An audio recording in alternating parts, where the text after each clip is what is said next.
What's up, Taiwan? Good evening. I'm Liao with 10 minutes of news from here in Taiwan and around the world. U.S. President Joe Biden has told China's Xi Jinping that Washington strongly opposes unilateral efforts to change the status of Taiwan. The warning came during a 2-hour call with the Chinese leader. Tensions between the U.S. and China have mounted over a potential visit to Taipei by the U.S. Speaker of the House, Nancy Pelosi. James Chater reports. A direct line between US President Joe Biden and Chinese President Xi Jinping. The call is the fifth between the two leaders and touched on climate change, human rights, and war in Ukraine. But it comes as tensions over Taiwan worsen. The White House, emphasizing the talks sought to responsibly manage differences. They wanted to make sure that they continued the dialogues, kept the open lines for conversation, and that's what we saw today. Taiwan's foreign ministry said Washington immediately provided a report on the call to Taipei. The ministry thanked President Biden for repeatedly emphasizing the rock-solid relationship between Taiwan and the United States and the importance he attaches to maintaining peace and stability in the Taiwan Strait. But hanging over the call, an unconfirmed visit to Taipei by US Speaker of the House, Nancy Pelosi. Pelosi leaves Washington for a tour of Asia on Friday. If she stops in Taiwan, as Speaker of the House, Pelosi would be the highest selected US official to visit Taiwan in 25 years. China claims Taiwan as part of its territory and deplores any official interaction between Taipei and foreign governments. The White House, unmoved by questions on the trip.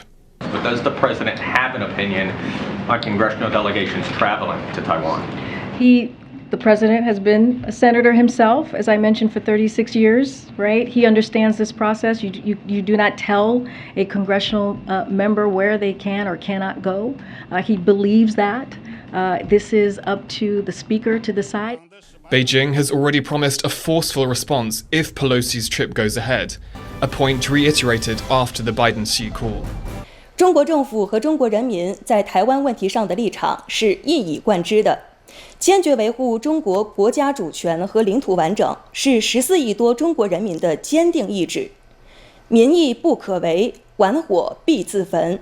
希望美方看清楚这一点。Caught in the middle is Taiwan. Taipei faces a dilemma. Officials here worry that if Pelosi cancels, it will signal that Beijing can dictate US policy toward Taiwan. But if the trip does go ahead, despite Beijing promising the United States will bear the consequences, many here fear it will be Taiwan that faces reprisals. James Chater for TaiwanPlus in Taipei. Taiwan has wrapped up its 5-day Kuang exercises, the country's largest military drill in decades. This year's exercises took on greater significance amid mounting tensions with China, as Bing Wang now reports. The Navy, Air Force, and the Army join forces to fend off a simulated enemy invasion. These are the 38th annual Kuang exercises. The 5-day drills are meant to test Taiwan's military readiness.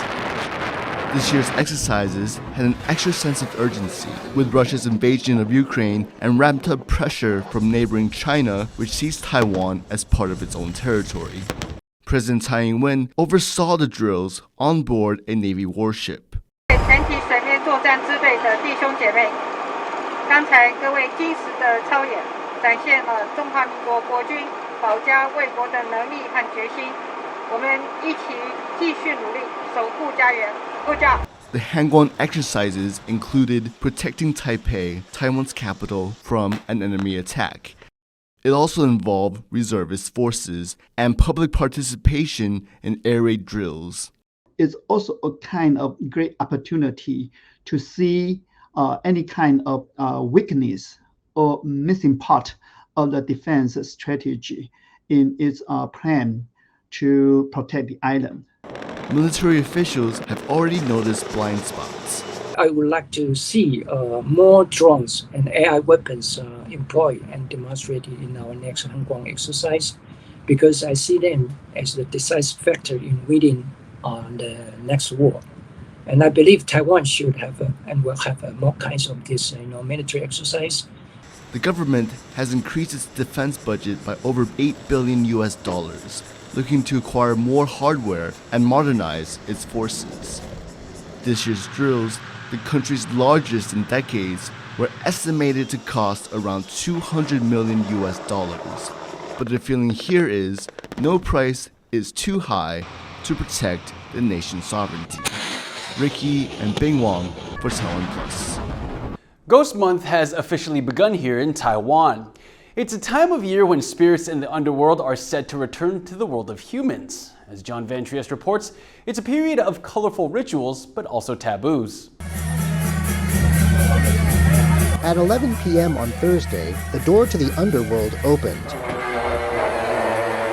Across Taiwan, temples held events to welcome the spirits, who, according to traditional belief, are allowed out for a month each summer, the so-called Ghost Month. It's observed in much of the Chinese-speaking world, including Singapore, Malaysia, Hong Kong, and parts of China. In northern Taiwan, the temple to the city god of Hsinchu opens a physical door to let the spirits back into the world of the living. 这个门不打开，它就出不去，因为这个虎门是管出的，龙门管进的，都有那个门神在那边看着。 Over the course of the lunar month, which this year lasts to August 26th, temples, businesses, and neighborhoods will leave out piles of food offerings for the spirits and hold ceremonies asking for their blessing. In some parts of Taiwan, including Yilan on the east coast, events include the release of elaborate floating lanterns onto the water.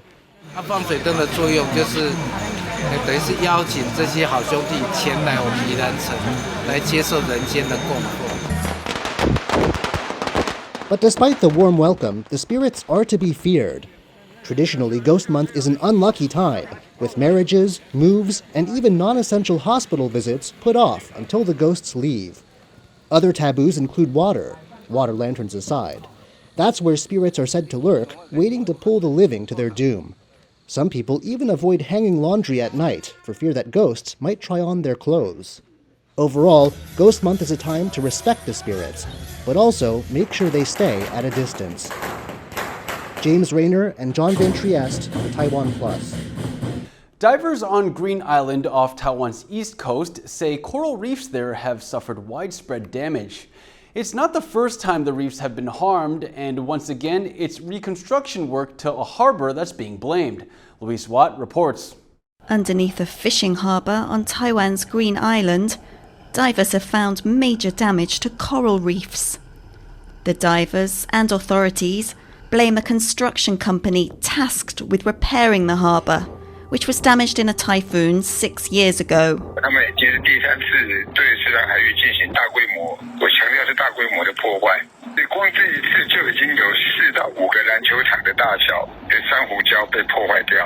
In mid-July, divers found a construction boat's anchor line on top of coral at Moai Rock, a popular diving spot here.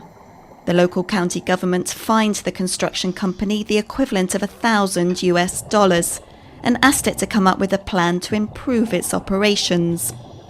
But divers say the boat is still being used, and they found yet more damage. For the repeat offence, the construction company is facing a fine of up to $5,000 US. County officials have also ordered the boat at the centre of it all back to harbour and asked the Coast Guard to keep an eye out in case it ventures near coral reefs again. Piper Yo and Louise Watt for TaiwanPlus. There's some good news for the endangered green sea turtle. Researchers have found a record number of nests on Xiaoliuqiu, an island off the southwestern coast of Taiwan. The Ocean Conservation Administration says the island is a favorite nesting site for the turtles. On average, 3 mother turtles are recorded laying their eggs there every year. But this year, that number's more than doubled to 8, and researchers have found 15 nests along the island's sandy beaches. Officials are warning people not to disturb the nests. Nesting season runs from May to October. Thank you for watching What's Up Taiwan. Remember to download the TaiwanPlus app for more stories from Taiwan and around the world. Finally, today is International Tiger Day. We leave you with images of 2 tigers rescued from a roadside tourist attractions, beginning new lives at California's Oakland Zoo. I'm Leslie Liao. Take care and see you next time.